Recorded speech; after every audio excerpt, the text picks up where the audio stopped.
একদিন সকালে আয়নার সামনে দাঁড়িয়ে আপনি হঠাৎ লক্ষ্য করলেন চুলের মধ্যে একটি সাদা চুল। প্রথমে হয়তো সেটিকে তুলে ফেললেন, কয়েকদিন পর আবার দু একটি, তারপর ধীরে ধীরে সংখ্যাটা বাড়তে লাগলো। একসময় কালো চুলের ভিড়ে সাদা চুলগুলো যেন জীবনের ক্যালেন্ডারের নতুন একটি অধ্যায়ের ঘোষণা দিতে শুরু করলো। কিন্তু কখনো কি ভেবে দেখেছেন চুল আসলে সাদা হয় কেন? বয়স বাড়ার সঙ্গে শরীরের অনেক কিছুই বদলে যায়। ত্বকে ভাঁজ পড়ে, পেশির শক্তি কমে, চোখের দৃষ্টিতে পরিবর্তন আসে। কিন্তু চুলের রং কেন বদলে যায়? আরও আশ্চর্যের বিষয় হলো চুলের যে অংশটি আমরা বাইরে থেকে দেখি সেটি আসলে জীবন্ত নয়। তাহলে সেই মৃত চুলের রং কে তৈরি করে? এই গল্পের উত্তর লুকিয়ে আছে মাথার ত্বকের কয়েক মিলিমিটার গভীরে, চুলের গোড়ায়, ক্ষুদ্র এক জগতে। চুলের রঙের মূল কারিগর হলো একটি বিশেষ রঞ্জক পদার্থ, মেলানিন। আমাদের শরীরে মেলানিন তৈরি করে মেলানোসাইট নামের কোষ। চুলের ফলিকলের গোড়ায় থাকা এই কোষগুলো চুল তৈরি হওয়ার সময় তার মধ্যে মেলানিনের রঞ্জক ঢুকিয়ে দেয়। ফলে চুল কালো, বাদামি কিংবা অন্য স্বাভাবিক রং ধারণ করে। সহজভাবে বললে, চুলকে যদি একটি সাদা ক্যানভাস ধরা হয় তাহলে মেলানোসাইট হলো সেই শিল্পী আর মেলানিন হলো তার রং। যতদিন এই শিল্পীরা সক্রিয় থাকে ততদিন নতুন গজানো চুলে রং থাকে। কিন্তু বয়স বাড়ার সঙ্গে এই শিল্পীদের সংখ্যা এবং কার্যক্ষমতা ধীরে ধীরে কমতে থাকে। আর তখনই শুরু হয় চুল পাকার গল্প।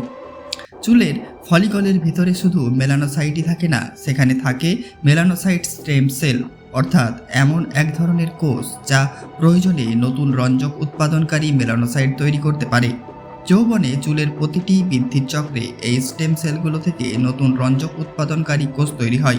কিন্তু বয়স বাড়ার সঙ্গে সঙ্গে এই ব্যবস্থা ধীরে ধীরে দুর্বল হতে থাকে। গবেষণায় দেখা গেছে বয়স্ক চুলের ফলিকলে মেলানোসাইটের সংখ্যা ও কার্যক্ষমতা কমে যায়। শেষ পর্যন্ত কিছু সাদা চুলের ফলিকলের কার্যকর মেলানোসাইট প্রায় সম্পূর্ণ অনুপস্থিত থাকতে পারে।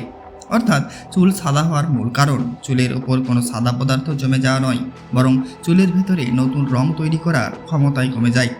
চুল একদিনে সাধারণত পুরোপুরি সাদা হয়ে যায় না। প্রথমে কিছু ফলিকল কম মেলানিন তৈরি করতে শুরু করে, ফলে নতুন চুল আগের তুলনায় হালকা রঙের হয়। একই মাথায় তখন কিছু চুল কালো, কিছু ধূসর এবং কিছু সাদা দেখা যায়। এই কালো ও সাদা চুলের মিশ্রণই অনেক সময় আমাদের চোখ পুরো মাথাকে ধূসর বলে মনে করা হয়।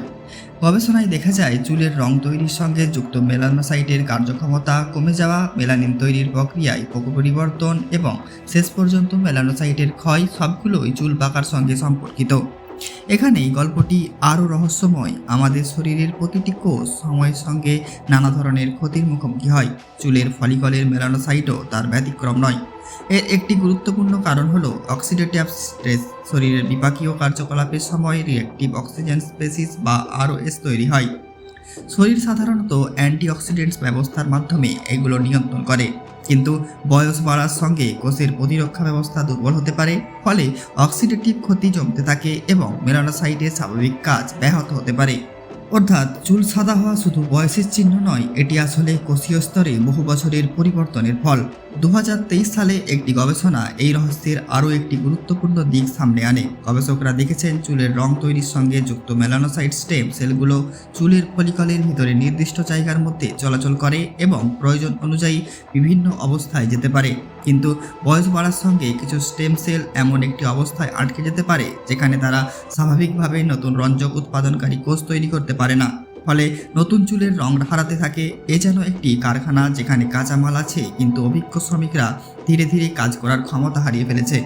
কারখানা তখনও আছে, চুলও গজাচ্ছে, কিন্তু রং তৈরির ব্যবস্থা আর আগের মতো কাজ করছে না। এখানে রয়েছে একটি চমকপ্রদ বৈজ্ঞানিক প্রশ্ন। অতিরিক্ত দুশ্চিন্তায় চুল পেকে যায়, এই কথা বহুদিন ধরে মানুষের মুখে মুখে প্রচলিত। বৈজ্ঞানিক গবেষণায় দেখা গেছে অন্তত প্রাণীর মডেলে তীব্র মানসিক চাপ সিম্প্যাথেটিক নার্ভাস সিস্টেমের মাধ্যমে মেলানোসাইট স্টেম সেলের উপর প্রভাব ফেলতে পারে এবং দ্রুত তাদের ক্ষয় ঘটাতে পারে। তবে মানুষের ক্ষেত্রে চুল পাকার পুরো প্রক্রিয়াকে শুধু মানসিক চাপ দিয়ে ব্যাখ্যা করা যায় না। চুল পাকার পেছনে জেনেটিক্স, বয়স, কোষীয় ক্ষতি, অক্সিডেটিভ স্ট্রেস এবং অন্যান্য জৈবিক কারণ একসঙ্গে ভূমিকা রাখতে পারে।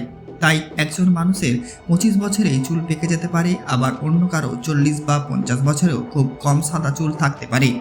তাহলে কি সাদা চুল আবার কালো হতে পারে? এটি সবচেয়ে আকর্ষণীয় প্রশ্নগুলোর একটি। কিছু গবেষণায় দেখা গেছে চুলের ফলিকলে কিছু নিষ্ক্রিয় মেলানোসাইট বা সংশ্লেষীয় ক্লোসিও রিচাপ থেকে যেতে পারে। বিশেষ পরিস্থিতিতে কিছু চুলে পুনরায় রং ফিরে আসার ঘটনা পর্যবেক্ষণ করা রয়েছে। তবে একবার মেলানোসাইট স্টেম সেলের ভান্ডার ব্যাপকভাবে ক্ষয় হয়ে গেলে চুলের স্বাভাবিক রং স্থায়ীভাবে ফিরে আসা অনেক কঠিন হতে পারে। অর্থাৎ বিজ্ঞানীরা চুল পাকার রহস্য অনেকটাই বুঝতে পেরেছে, কিন্তু বয়সজনিত সাদা চুল স্থায়ীভাবে আগের রঙে ফিরিয়ে দেওয়ার কোনো সর্বজনীন স্বীকৃত চিকিৎসা এখনও নেই। চুল সাদা হওয়া কি খারাপ কিছু? সব সময় নয়। বয়স বাড়ার সঙ্গে সঙ্গে চুল সাদা হওয়া মানবদেহের একটি স্বাভাবিক জৈবিক পরিবর্তন, এটি কোনো রোগ হওয়ার প্রমাণ নয়। তবে যদি খুব অল্প বয়সে হঠাৎ করে অনেক চুল সাদা হতে শুরু করে, তখন জেনেটিক কারণ ছাড়াও কিছু শারীরিক বা পুষ্টিগত বিষয়, জীবনযাপন কিংবা অন্যান্য কারণ বিবেচনা করা যেতে পারে। বিশেষ পরিস্থিতিতে চিকিৎসকের পরামর্শ নেওয়া যুক্তিযুক্ত।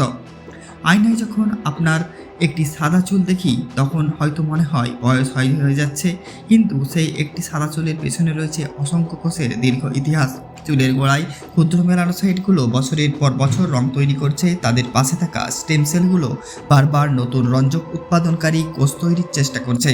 তারপর সময় এগিয়েছে, কোষের কার্যক্ষমতা কমেছে, অক্সিডেটিভ ক্ষতি কমেছে, স্টেম সেলের ভান্ডার দুর্বল হয়েছে, আর একদিন সেই চুলটি রং ছাড়াই মাথার ত্বক থেকে বেরিয়ে এসেছে।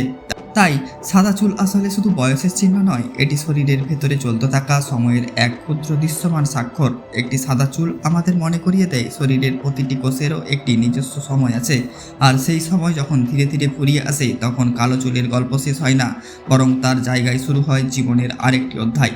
চুল সাদা হয় কারণ চুলের রং হারিয়ে যায় নয়, বরং সময়ের সঙ্গে সঙ্গে সেই রং তৈরি হওয়ার ক্ষমতা ধীরে ধীরে নিঃশেষ হয়ে যায়।